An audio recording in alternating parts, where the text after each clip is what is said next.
Ito ang napakasarap na butter cookies. Na ang gamit ko lang dito ay 4 ingredients lang. Masarap na merienda o pambaon sa school ng mga bata. Napaka-buttery at napaka-crunchy. At simple lang gawin.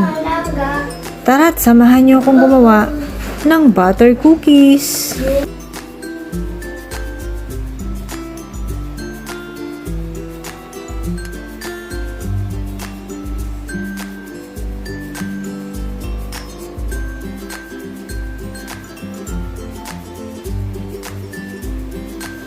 So, naglagay na ako ng first ingredient na butter dito sa mixing bowl. Hinalo ko yan hanggang maging light and creamy ang butter.